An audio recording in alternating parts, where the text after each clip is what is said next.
Everyone, welcome to my channel. So दोस्तों, आज की वीडियो बहुत इंपॉर्टेंट होने वाली है बीए प्रोग्राम थर्ड सेमेस्टर वाले स्टूडेंट्स के लिए। बिकॉज गाइज, आज मैं आप लोगों के लिए लेकर आ गई हूँ आपके हिस्ट्री सब्जेक्ट का एक और इम्पॉर्टेंट क्वेश्चन। सो दोस्तों, आप लोगों के एग्ज़ाम ऑलरेडी स्टार्ट हो चुके हैं, बट अभी आपके हिस्ट्री के एग्ज़ाम में थोड़ा सा टाइम है। सो गाइज, जब तक आपका हिस्ट्री का एग्ज़ाम नहीं होगा तब तक मैं आपको इसी तरीके से वीडियोज़ प्रोवाइड करती रहूँगी ताकि आप लोगों को आपके एग्ज़ाम में काफ़ी ज़्यादा हेल्प मिल सके। तो चलिए गाइस, फटाफट से शुरू करते हैं एंड देखते हैं कि आज हम कौन से क्वेश्चन के बारे में डिस्कस करने वाले हैं। सो दोस्तों, मैंने आप सबको question number first, question number second, question number third, question number 4 करा दिया है। अच्छे से सारे क्वेश्चन मैंने आपको रीड करा दिए एंड आज हम क्वेश्चन नंबर 5 के बारे में डिस्कस करने वाला है, यानी कि क्वेश्चन नंबर 5 के बारे में। सो दोस्तों, क्वेश्चन नंबर 5 के अंदर हमसे पूछा जा रहा है कि विजयनगर साम्राज्य में न्यायांकन प्रणाली के महत्व का वर्णन कीजिए। सो दोस्तों, आप लोगों को इस क्वेश्चन को करके जाना इम्पॉर्टेंट है क्योंकि इससे रिलेटेड जो कंटेंट है वो आप लोगों की बुक के अंदर अवेलेबल नहीं है। मैंने आप लोगों की बुक को अच्छे से पढ़ा है, उसके अंदर न्यायांकन प्रणाली से रिलेटेड कोई भी ज़्यादा डिटेल नहीं दी गई है। तो गाइज, आज की ये वीडियो आप लोगों के लिए इम्पॉर्टेंट है। तो चलिए फटाफट से 1 बाय 1 करके सारे पॉइंट्स को देखना शुरू करते हैं। सो दोस्तों, हमारा जो सबसे पहला और इम्पॉर्टेंट पॉइंट है वो है परिचय। दोस्तों, काफ़ी सारे स्टूडेंट मुझे कमेंट करते हैं और बोलते हैं कि मैम आप बहुत लंबा आंसर बताती हो। देखिए दोस्तों, आपको इस बात को थोड़ा सा ध्यान से समझना होगा कि मैं आपको हमेशा उतने ही पॉइंट बताती हूँ जितने कि आपको जानने बहुत ज़्यादा इंपॉर्टेंट है। अगर उन पॉइंट्स को भी मैं और ज़्यादा शॉर्ट करूँगी तो आप लोगों का जो आंसर है उसकी क्वालिटी ख़राब हो जाएगी। तो इसलिए गाइज, मैं आप सबसे रिक्वेस्ट करती हूँ कि जितना बड़ा आंसर मैं आपको प्रोवाइड करती हूँ वो पूरा आंसर आपके लिए इंपॉर्टेंट होता है। अगर आप उसको और ज़्यादा शॉर्ट करेंगे तो आपके लिए जो इम्पोर्टेंट पॉइंट है वो छूट जाएंगे। तो दोस्तों, प्लीज़ आप इसका थोड़ा सा ध्यान रखिएगा। एंड इसके अलावा अगर आप किसी क्वेश्चन का आंसर लिख रहे हैं तो आपको ये चीज़ पता होगी कि उस क्वेश्चन के आंसर के लिए आपको मैक्सिमम 6 से 7 पेजेस को फिल करना होगा, 6 से 7 पेजेस पे लिखना होगा आंसर को, क्योंकि गाइज आपका जो आंसर होता है वो बहुत सारे मार्क्स का होता है। तो गाइज 6 से 7 पेज का आंसर लिखने के लिए आपको कम से कम 13 से 14 पॉइंट तो चाहिए ही चाहिए।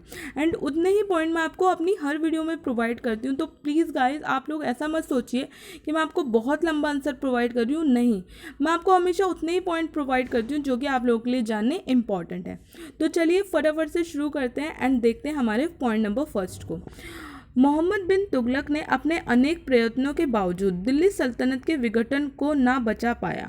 वह दक्षिण में तुगलक साम्राज्य को संगठित करना चाहता था और इसी उद्देश्य को पूरा करने के लिए न केवल उसने दक्षिण की ओर अधिक ध्यान दिया बल्कि उसने देवगिरी को दूसरी राजधानी का स्थान दिया। लेकिन फिर भी उसके अपने लक्ष्य को प्राप्त करने में न केवल असफलता मिली बल्कि दक्षिण में उसे अनेकों विद्रोह का सामना करना पड़ा।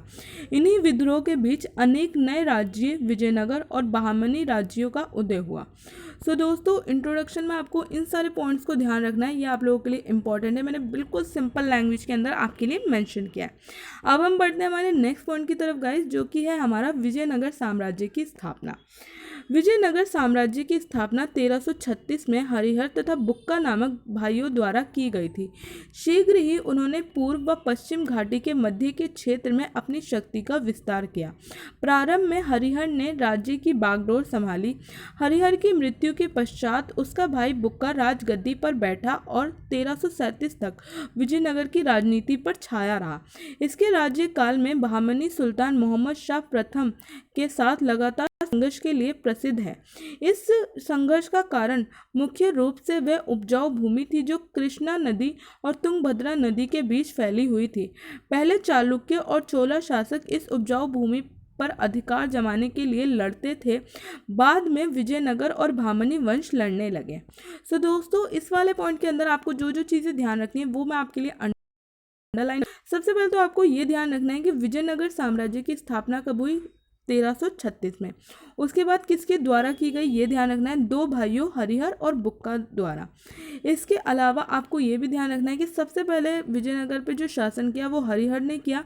उसकी मृत्यु के बाद बुक्का ने राजगद्दी को संभाला 1337 में। सो दोस्तों, ये कुछ इंपॉर्टेंट पॉइंट हैं जो कि आपको ध्यान रखना है। नेक्स्ट पॉइंट की तरफ चलते हैं गाइस।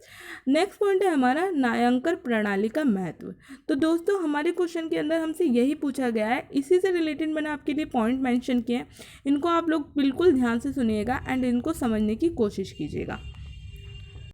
विजयनगर शासकों ने प्रांतीय प्रशासन को उचित महत्व दिया। प्रांतों में जो प्रशासन मौजूद था उसे न्यायांकर प्रणाली कहा जाता था। ये यूरोप में समतावाद के समान था। प्रणाली के अनुसार सभी भूमि शासकों के स्वामित्व में थी। उन्होंने अपने सेनापतियों को भूमि वितरित की। उन्होंने उसके नियंत्रण में काम किया और समांती प्रभुओं के रूप में काम किया। विजयनगर शासकों के काल में ये प्रशासनिक व्यवस्था फली फूली।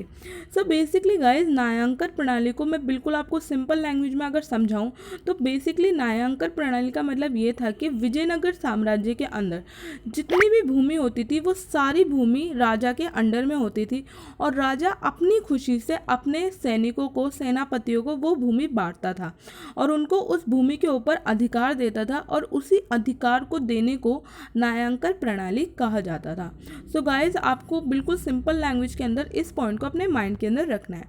नेक्स्ट पॉइंट है हमारा, प्रणाली के आधार पर अधिकांश भूमि नायक के बीच वितरित की गई। वे धूमधाम के साथ रहते थे और अपनी सुरक्षा के लिए किलों का निर्माण कराते थे।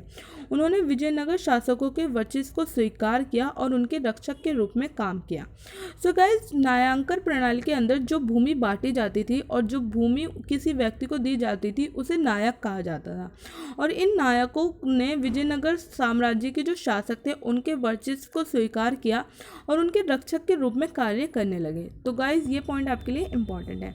नेक्स्ट पॉइंट है हमारा, शासकों से भूमि प्राप्त करने वाले नायकों ने उन्हें खेती के लिए किराएदारों को वितरित किया। बदले में नायकों ने किराएदारों से नियमित रूप से भूमि कर एकत्रित किया। कर की राशि बहुत अधिक थी। नूनिज ने अपने खाते में उल्लेख किया है कि नायक ने कुल राजस्व का 10वां हिस्सा भूमि कर के रूप में एकत्रित किया। उन्होंने मनमाने तरीके से कर एकत्रित किया और कोई सहानुभूति नहीं दिखाई। सो गाइस, यहाँ पे आप लोगों को बस एक चीज़ ध्यान रखनी है, जो कि ये है बेसिकली दो चीज़ें। सबसे पहले तो इन राइटर का नाम, इन इतिहासकार का नाम, और दूसरा आपको ध्यान रखना है कि कर कितना वसूला जाता था न्यायांकर प्रणाली के अंदर, 10वां, यानी कि कुल राजस्व का 10वां हिस्सा। नेक्स्ट पॉइंट है हमारा दोस्तों, नायक ने राजस्व का आधा हिस्सा केंद्र सरकार को दिया। शेष राशि का उपयोग प्रशासन, सैन्य और अन्य धार्मिक कार्यों के लिए लिया नायक द्वारा किया जाता था। तद अनुसार विजयनगर शासकों को नायक से 70 लाख वरगान प्राप्त हुए। विजयनगर शासकों ने अपने शानदार जीवन के लिए राजस्व के प्रमुख हिस्से को खर्च किया। इस प्रणाली के अनुसार सेना का रखरखाव नायक के हाथों में सौंपा गया। नायक ने एक स्थायी सेना बनाई रखी। सेना में पैदल सेना, घोड़ेसवार सेना और हाथी की पारंपरिक विभाग शामिल थे। उन्होंने बाहरी खतरे के समय सेना के साथ विजयनगर शासकों की सहायता की। विशेष रूप से विजयनगर शासक की सफलता और विफलता नायक द्वारा भेजी गई सेना की दक्षता पर निर्भर करती थी। सो दोस्तों, ये पॉइंट आपको बहुत ज़्यादा इम्पोर्टेंट है, इसको आपको बिल्कुल नहीं भूलना है कि विजयनगर के जो शासक थे वो जो भी लड़ाई लड़ते थे उसके अंदर जो न्यायांकर प्रणाली के जो लोग थे, यानी कि जो नायक लोग थे, उनके द्वारा भेजी गई सेना बहुत ज़्यादा इंपॉर्टेंट रोल प्ले करती थी और इसीलिए ये न्यायांकर प्रणाली विजयनगर साम्राज्य के लिए बहुत इंपॉर्टेंट थी। नेक्स्ट पॉइंट है गाइज हमारा, सेना के उपयोग करते हुए विजयनगर शासकों ने को कई लड़ाइयों में हराया। उदाहरण के लिए विजयनगर शासक कृष्णदेव राय ने नायक सेना की मदद से रायचूर किले पर आक्रमण किया। सो दोस्तों, ये हो गया हमारा एक पॉइंट। इस प्रणाली ने रायास और नायक के बीच सौंदर्यपूर्ण संबंधों को बनाए रखा। जब विजयनगर के शासकों ने संकट में थे तो नायकों ने मदद की। उन्होंने मंदिरों के त्यौहार और शाही परिवार के सदस्यों के जन्मदिन के कार्यों के समय शासकों को उपहार के रूप में सोने के गहने और महंगे लेख प्रस्तुत किए। वे साधारण दीपावली के त्यौहार में विजयनगर शासकों के लिए 15 लाख वजन के सोने के सिक्के पेश करते थे। उन्होंने शाही परिवार के लिए आवश्यक सभी वस्तुएं प्रदान की। तो दोस्तों आप लोग देख सकते हैं कि किस तरीके से नायांकन प्रणाली के अंदर जो लोग थे वो बहुत ज़्यादा समृद्ध थे और समय समय पर वो अपने जो तोहफे थे वो विजयनगर के शासकों को पेश करते थे। नेक्स्ट पॉइंट है हमारा, वे नायक जिन्होंने भारी शक्ति का आनंद लिया, उन्होंने अपने क्षेत्र में कानून और व्यवस्था बनाए रखी, उन्होंने अपराधियों को कड़ी सजा दी, अपराधियों से निपटने के लिए अलग से बल का प्रयोग किया गया, कृषि के विकास के लिए पर्याप्त ध्यान दिया गया, सिंचाई सुविधाओं में सुधार किया गया, पूरे राज्य में विभिन्न स्तंभों और कुओं का निर्माण किया गया, उन्होंने नियमित रूप से बनाए रखा गया, सिंचाई के विस्तार की दृष्टि से वनों को नष्ट किया गया।